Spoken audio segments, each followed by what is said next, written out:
Hello नमस्कार दोस्तों, मैं देवेंद्र सिंह आपके अपने यूट्यूब चैनल देवेंद्र क्लासेस में फिर एक बार आपका स्वागत करता हूं। जैसा कि मैंने आपको इससे पहले की वीडियो में 1858 के एक्ट तक संविधान से संबंधित चीज़ों के बारे में जानकारी दे दी थी। अब इससे क्रम में आगे बढ़ते हैं। जो अगला अधिनियम है 1861 का, तो उसके बारे में देखते हैं प्यारे बच्चों।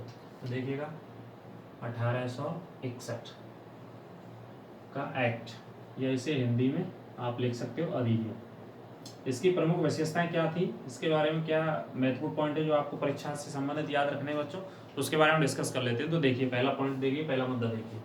तो पहला मुद्दा क्या रहा इसमें संबंधित 1861 में। तो पहली बार, काफी इंपॉर्टेंट बात है, पहली बार भारतीय प्रतिनिधियों को पहली बार भारतीय प्रतिनिधियों को विधायी कार्यों के अधिकार दिए गए थे। तो सबसे इम्पोर्टेंट बात यही है इसी अधिनियम की। 1861 का जो अधिनियम था, भारतीय परिषद अधिनियम इसे बोला गया। क्या बोला गया? इसका नाम है भारतीय, इसे नोट कर लेना, परिषद अधिनियम। भारतीय परिषद अधिनियम के नाम से ये वाला कानून जाना जाता है। तो इससे पहले कभी भी ये नहीं हुआ था, लेकिन ये पहली बार इस अधिनियम में, इस एक्ट में किया गया कि पहली बार 1861 में पहली बार भारतीय जो प्रतिनिधि थे उनको विधायी कार्यों से संबंधित अधिकार दिए गए। कहने का मतलब जो गवर्नर जनरल परिषद की विधायिका होती थी, उसमें भारतीय लोगों को शामिल किया गया और कार्य करने का और उसमें कानून बनाने का निर्णय दिया गया था उसमें पहली बार। तो दूसरा मुद्दा इसमें आप देख लीजिए, गवर्नर जनरल की परिषद के अधिकारों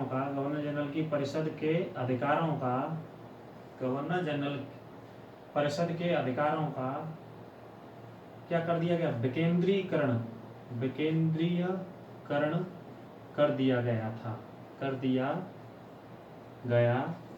तो ये भी इंपॉर्टेंट बात है। जो भी गवर्नर जनरल थे 1861 में, उनकी जो परिषद होती थी, गवर्नर जनरल के साथ में जितने समूह होते थे, जितने भी लोग होते थे, उनसे संबंधित जो भी कार्य थे, उन कार्यों को क्या कर दिया गया? विकेंद्रीकरण कर दिया गया। कहने का मतलब जो कार्य थे, पहले शक्ति किसमें होती थी? गवर्नर जनरल में होती थी। सारे नियमों पर गवर्नर जनरल डिसीजन लेते थे, या नियम बनाते थे, या विधि बनाते थे। लेकिन विकेंद्रीकरण कर दिया मतलब निचले स्तर तक शक्तियों को दे दिया, या शक्तियों का विभाजन कर दिया। एक तरीके से आप ऐसे समझ सकते हो। फॉर एग्जाम्पल, उदाहरण के तौर पर मद्रास और बम्बई प्रेसिडेंसी को भी विधायी कार्यों से संबंधित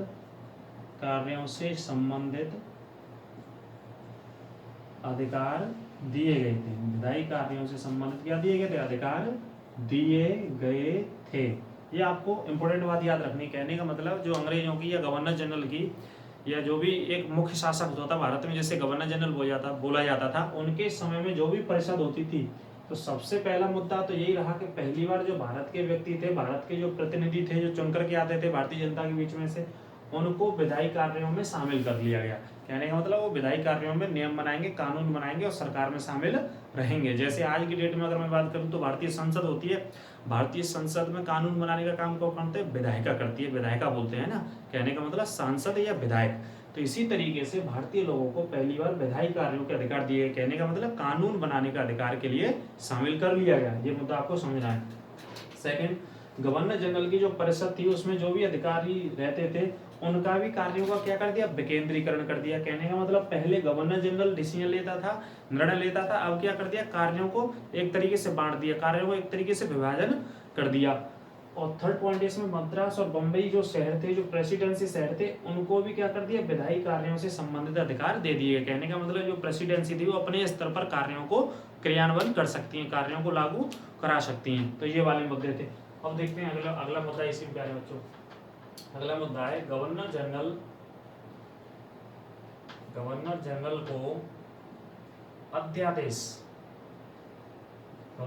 को अध्यादेश जारी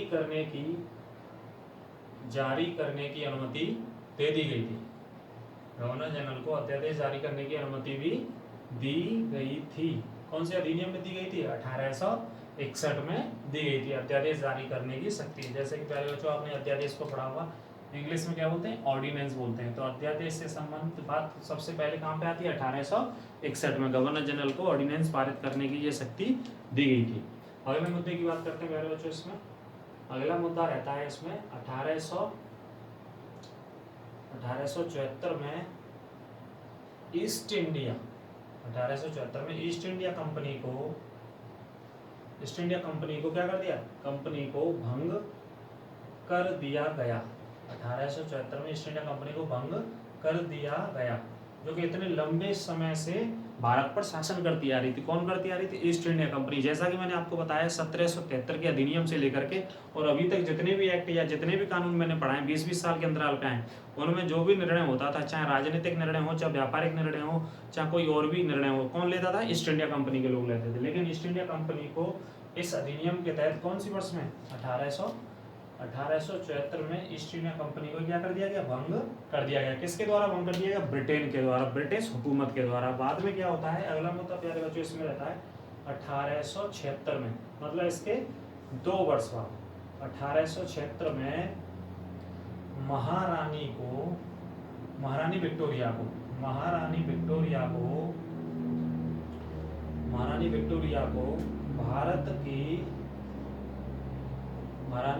को भारत की सामग्री घोषित कर दिया गया।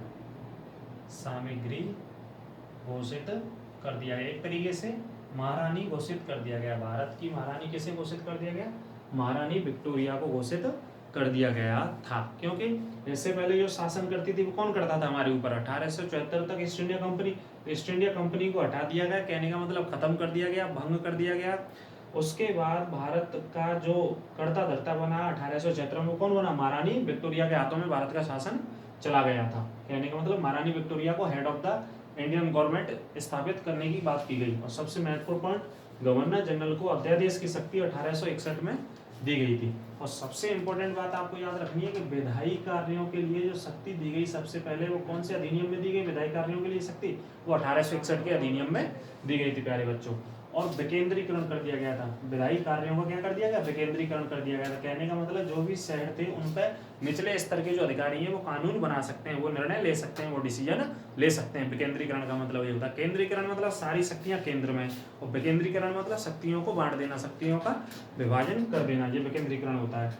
और मद्रास और बम्बई, इसी क्रम में बम्बई भी था, मद्रास भी था। इन दोनों प्रेसिडेंसियों को भी क्या दिया गया? विधायी अधिकार दे दिए गए थे। तो प्यारे बच्चे ये था 1861 का अधिनियम। आप इसे रिपीट करके पॉज करके वीडियो को देख सकते हैं और पॉइंटों को नोट कर सकते हैं। मैं अगले पॉइंट ऑफ व्यू की तरफ आपके सामने लेकर के चलता हूँ। इसके बाद आता है 1892 का। तो देखिए अगले अधिनियम की बात करते हैं।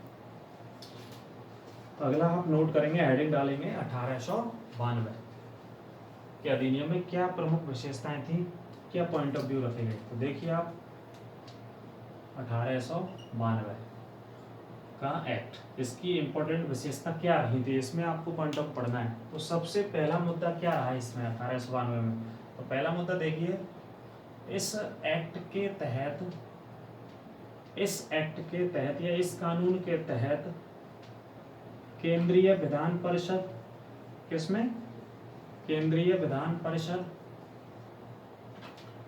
वो विधानसभा या विधानमंडल कह लीजिए, विधानसभा में सदस्यों की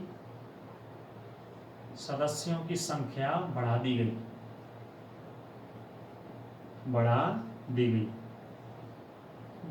थी। आप ऐसे नोट कीजिए।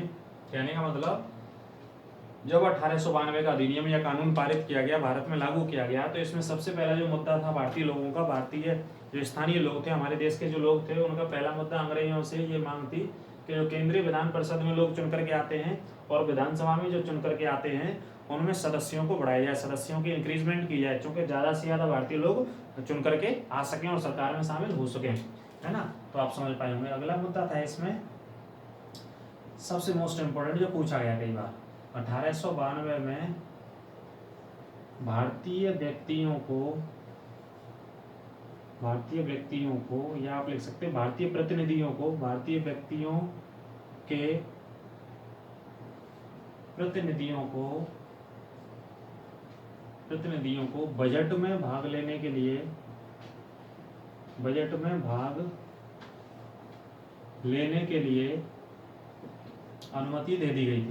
अनुमति दे दी गई थी। सबसे इंपॉर्टेंट बात ये पूछा जाता है डायरेक्ट कौन से अधिनियम में या कौन से वर्ष में भारतीय प्रतिनिधियों को बजट में भाग लेने की अनुमति दी गई थी। तो आपको याद रखना है बजट मतलब लेखा जोखा। 1892 में बजट में भाग लेने के लिए ये अनुमति दे दी गई थी प्यारे बच्चों। ये इंपॉर्टेंट बात आपको याद है, इसमें रख लेनी है। और अगला मुद्दा इस 1892 में ये आता है, अगला मुद्दा आता है भारतीय, आप लिख सकते हो प्रतिनिधियों को, जो भी प्रतिनिधि चुन करके आते थे, प्रतिनिधियों को प्रश्न पूछने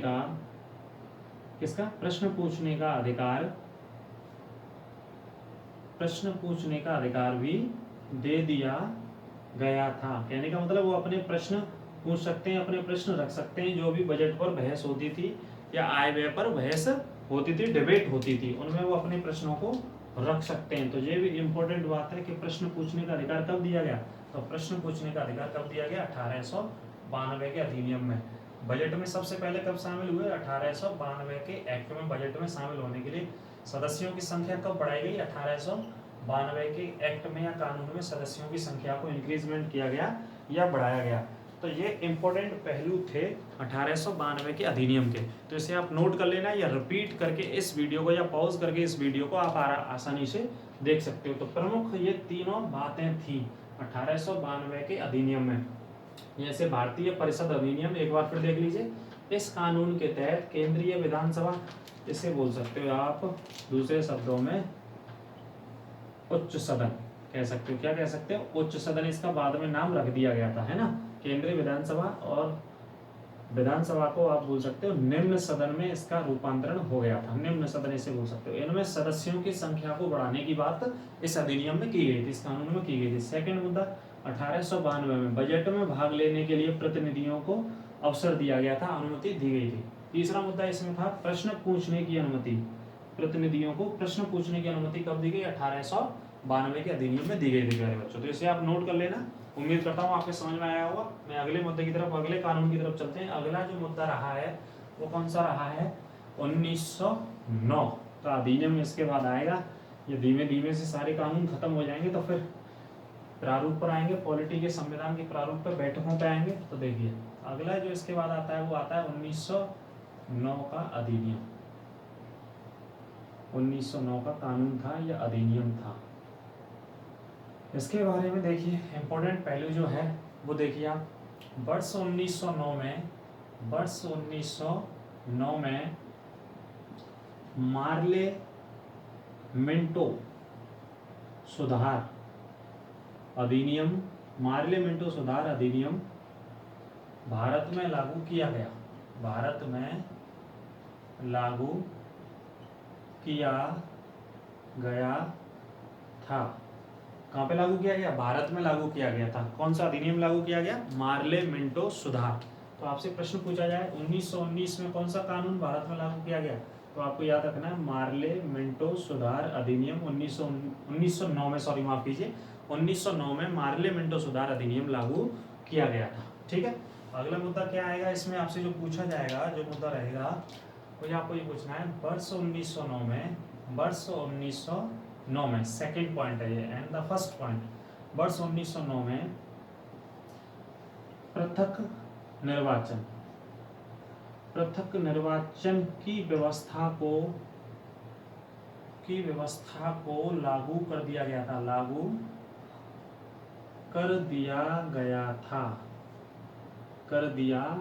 था।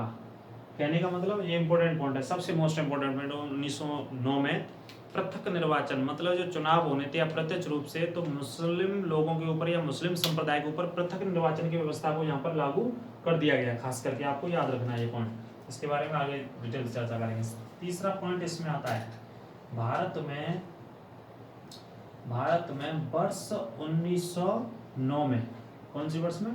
भारत में वर्ष 1909 में सांप्रदायिक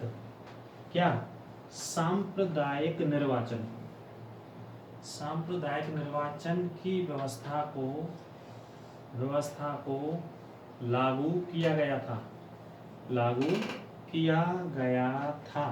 आपको ये भी मुद्दा याद रखना है, कौन सी व्यवस्था को लागू किया गया? सांप्रदायिक व्यवस्था को लागू किया गया था। कौन सी वर्ष में, कौन सी वर्ष में लागू किया गया था? 1909 में सांप्रदायिक व्यवस्था को लागू किया गया था। ये आपको मुद्दा याद रखना है, सांप्रदायिक निर्वाचन की व्यवस्था को, और उसी को कहते हैं पृथक निर्वाचन की व्यवस्था को लागू किया गया। कौन सी वर्ष में लागू किया गया? 1909 में।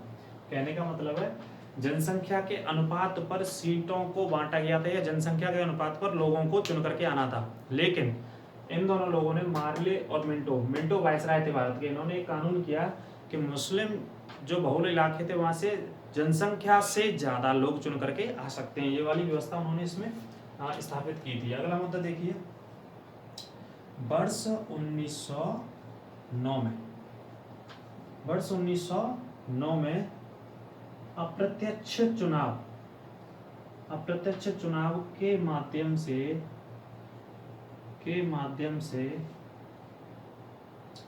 व्यक्ति के माध्यम से प्रतिनिधि चुनकर आएंगे, प्रतिनिधि चुनकर आएंगे, प्रतिनिधि चुनकर आएंगे, जो कि कहाँ जाएंगे? विधानसभा में जाएंगे या केंद्रीय विधान मंडल में जाएंगे। ये व्यवस्था की गई थी।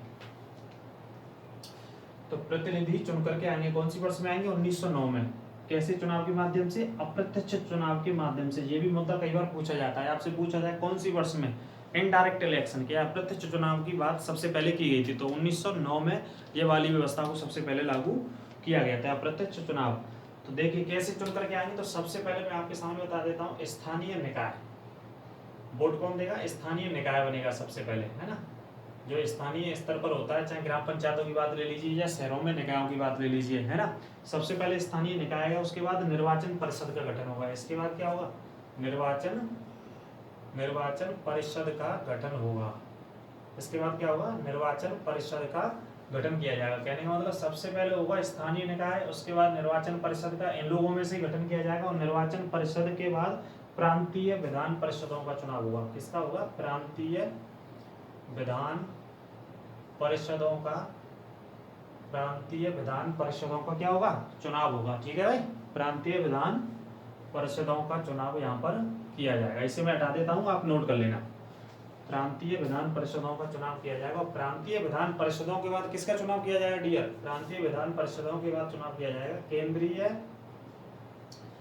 विधान मंडलों का चुनाव किया जाएगा। तो ये एक प्रोसेस थी। ये प्रोसेस कौन सी वर्ष में थी? ये 1909 के अधिनियम में ये प्रोसेस थी लोगों को अप्रत्यक्ष रूप से चुने जाने की। तो आप इसे वैसे लिख लेना, कोई दिक्कत नहीं है, इस तरीके से नहीं आता है। तो सबसे पहले कहा गया स्थानीय निकाय बनाया जाएगा। स्थानीय निकाय होंगे जो लोकल जगह होती हैं, जैसे मान के चलिए आज की डेट में ग्राम पंचायतों के चुनाव होते हैं ना, बीडीसी होते हैं, प्रधान होते हैं, उसके बाद ब्लॉक प्रमुख होते हैं, उसके बाद जिला अध्यक्ष होता है। तो एक प्रोसेस होती है। हमारे देश में क्या है? 3 स्तरीय पंचायती राज व्यवस्था है।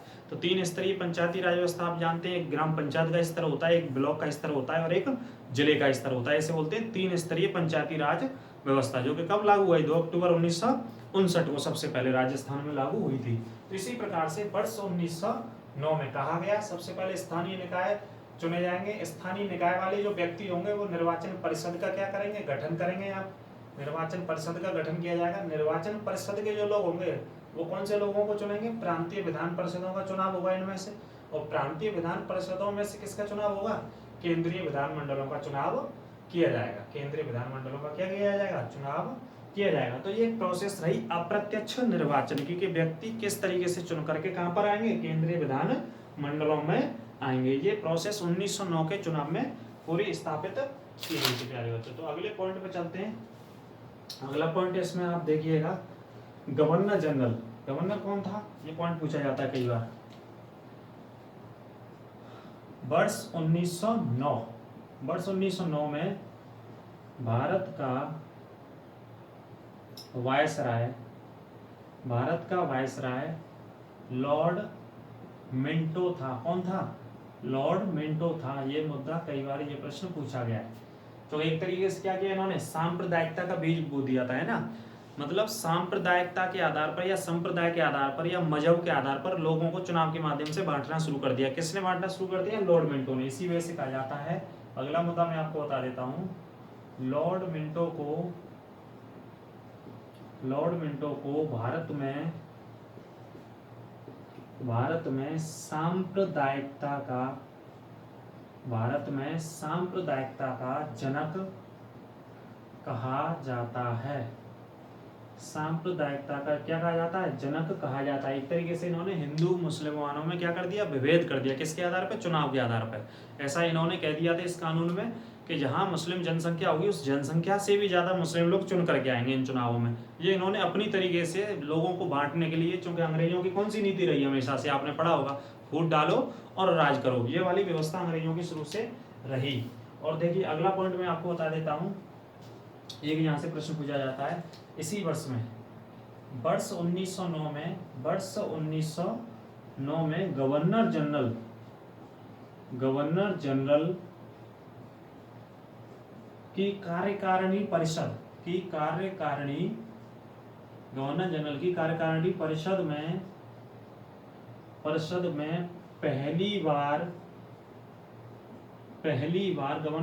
कार्यकारिणी परिषद में पहली बार सत्येंद्र नाथ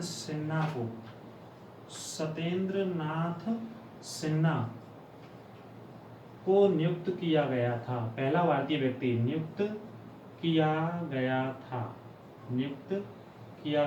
ये कौन थे? पहले भारतीय व्यक्ति थे जिनको इस कार्यकारी परिषद में नियुक्त किया गया था। ये आपको मुद्दा याद रख लेना, बेहद इंपॉर्टेंट बात है ये आपकी।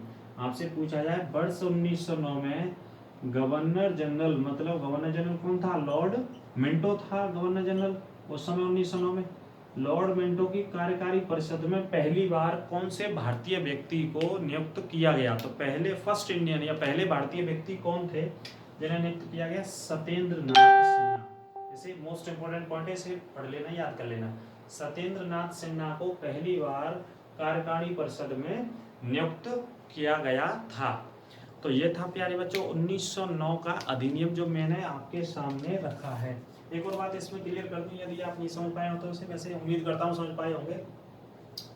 इसका मेन पहलू जो सबसे ज्यादा ये परीक्षा में पूछा जाता है 1909 का अधिनियम, वो कौन से पॉइंट ऑफ व्यू से पूछा जाता है? वो सांप्रदायिकता के लिए।